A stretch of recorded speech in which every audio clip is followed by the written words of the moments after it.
let's get started. My name is Kevin. I'm R&D project manager at Energy Robotics. And I think before we start, we should get to know each other a little bit. I'm personally a big fan of robots. You see the spot here that we have with us, it moves so nice. So I have a question to you. Who of you is a fan of robots? So please raise your hands. And I see a lot of robot fans here, but not everybody, so maybe we can convince some more people today. So I want to share with you why I am a fan of robots. I'm a fan of robots because robots do a lot of things that are convenient. They can clean our clothes, they clean our dishes, they can vacuum flats and houses, or cut the grass in the garden. And by doing this, they take tedious tasks and enable us to spend more time on the things that we enjoy. And at Energy Robotics, our mission is to relieve humans from dangerous, dirty, and dull tasks.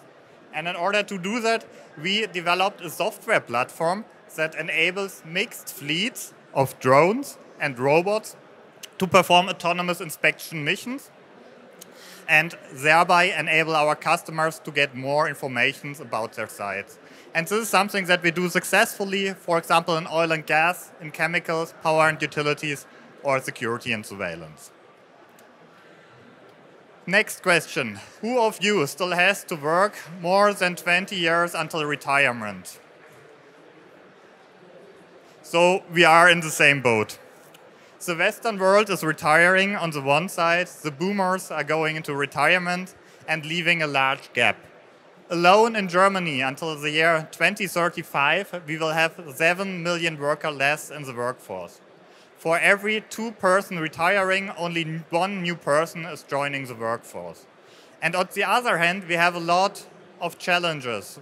Infrastructure needs to be maintained, we have an energy transition, and we have new challenges and threats which we need to cope with. So on the one hand, we have much more work that we need to do, but on the other hand, much less workers, much less capacity. So there is a gap, and we need something to address this gap. And I am, and we at Energy Robotics are convinced that robotics are part of the solution to enable us to do more with less people. And today, inspection, for example, here on oil and gas rigs, is binding a lot of skilled labor. This also goes, for example, for substations. And with the intensifying labor shortage in the next years, we will run into issues in many of these areas. And robots can already do some of these tasks today.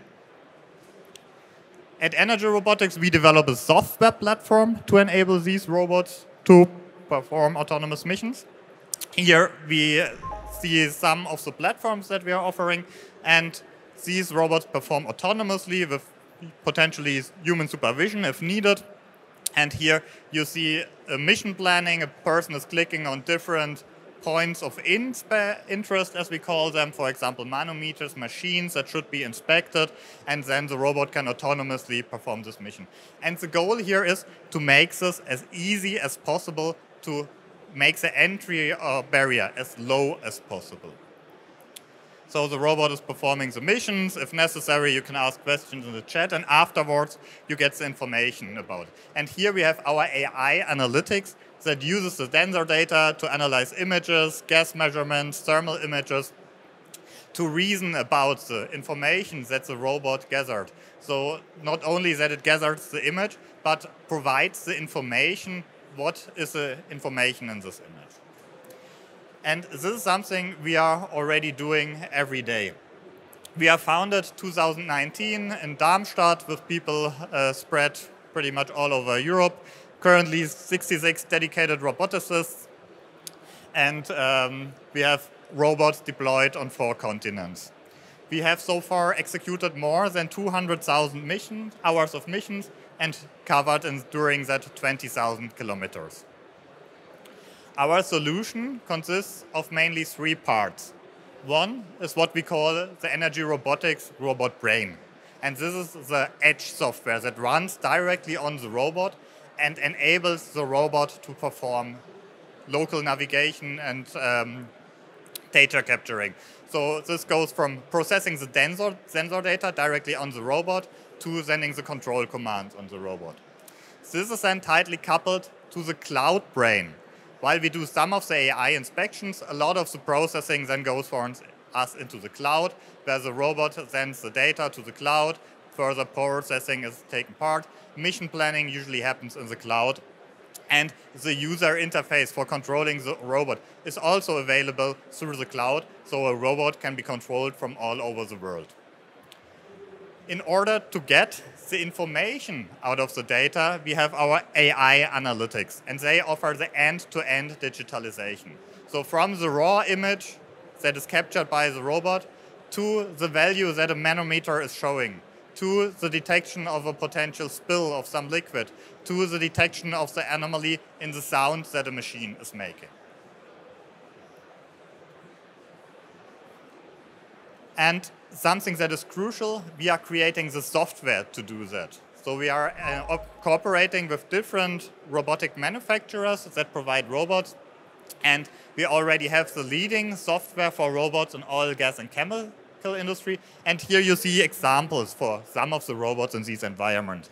All of these are European-made, and something that is special about chemicals and oil and gas is that these robots typically require explosion protection.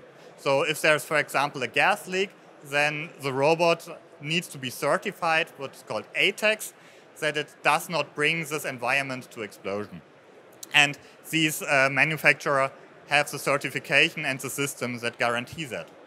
But on the other hand, to have this kind of certification on a robot requires technical steps which makes these robots bigger, bulkier, slower, and more expensive. So for other use cases, for example, power, process, and security, other systems can be better suited. You all saw the Boston Dynamics spot that we had here in the beginning, a four-legged system that can also go over stairs.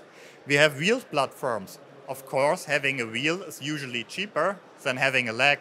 And in terms of endurance, operating with a wheel requires much less power than maintaining a leg and active steps. And something that is also important is not only to have clouds, not only have eyes on the ground, but also in the cloud. So we have ground robots and also drones. And this is something where I want to give you a little bit deeper dive into. Our drone solution is, we call it a drone in a box. And this enables you to gather information really fast. And a common or an example is, for example, here of this floating rooftop tanks inspection. In the past, a person was always walking up, taking a look into the tank to inspect it, taking pictures, walking down, going to the next tank, walking up again, going down. And with our solution, you can deploy a drone in an automatic flight. It goes from one tank to the other, take pictures, and so this task can be reduced from 8 hours of manual work to 20 minutes mission time. And then the drone takes pictures, takes images of thermal distribution of color, and something that is special about our solution is that it can be deployed what is called BVLOS, beyond visual line of sight. So the operator of the drone does not need to be directly where the drone is flying, but can remote control it from operator station, and then the data are gathered, processed, and in the end, the inspection data comes to the customer, the information about the status of the tank, and gives the customer better information about their environment, what is going on, what is the status, which maintenance steps need to be taken, is there the need for immediate action.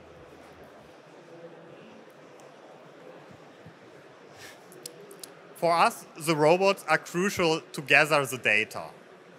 And for the data analytics, we call each information gathering unit as a skill. So the skill transforms the inspection data into the business information that our customers need. Typically, what we consider as a skill is, for example, the capability to read a manometer. And then this depends. Of course, what do we need that a robot can deploy a skill? First thing is we need to have the required sensor on the robot. So we can deploy different sensors on different robots. If we think about manometer detection and reading, then this would require a camera that is able to look at the manometer. Then it depends whether this is a skill that needs to run on the robot or in the cloud, so it can be running in the robot or in the cloud, and then we need to take the computational resources into account.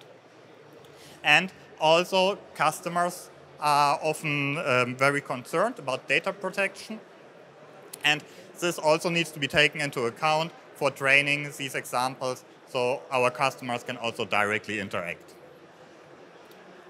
Something that is very challenging and that is crucial are, for example, to enable autonomous behaviors, complex reasoning, are so-called foundation models that can be used for a wide variety of tasks.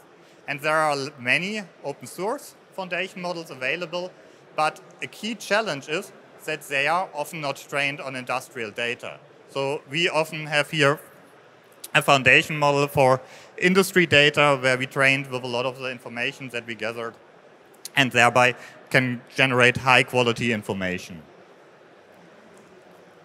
So let's come to the conclusion. We are currently in a challenging time. We are in a demographic crisis with, for every 2 people going into retirement, only 1 new person is joining the workforce. And this is something that will be crucial for our society to deal with this for the upcoming years. We at Energy Robotics see robotics as part of one of the solution to enable us to be successful in the coming years. If you are interested in these topics, if you work with software, if you have experience with robots, if you have experience in bringing these things into practical applications or selling them, we have a wide variety of potential positions open. We have a dedicated field in our Join Us page for this event here today. Come to us at our booth. We're at C25 over there in the center, and or send us your information through our portal. So thank you. It was a pleasure being here, and have a good day. Thank you, Kevin, for your interesting presentation on this topic. It's definitely a fascinating topic, and I could imagine that maybe some questions came up. Hi, Kevin. Albert is my name. Question to your core business is actually that you're delivering robotics to customers. Is the next step also deploying services like a dedicated large language model to industry? Because as you said, the industry data is not really in the normal standard large language models incorporated. So is this also a service for the future, or not thought about it? Yeah, thanks for the question, Albert. Yeah, so pretty much what we are offering is robots as a service. So the robot can be deployed as a service to gather the information, the insight. And of course, we are monitoring the ongoing developments and also how can we gather as much information in a very complex environment. And some of the skill examples that I gave, for example, for a manometer, this is like a very specific, very well controlled task. Even this in industrial environments can be challenging, taking this into production. But of course, in our research, LLMs are a topic, but especially in robotics and the high security applications that we're operating in, we are also taking this with a grain of salt a bit to ensure also security, safety, when these things take part, for example, into decision making. So there needs to be a well balance between the capabilities that we can increase, especially in the challenging conditions that we have, and security and safety aspects. Any more questions?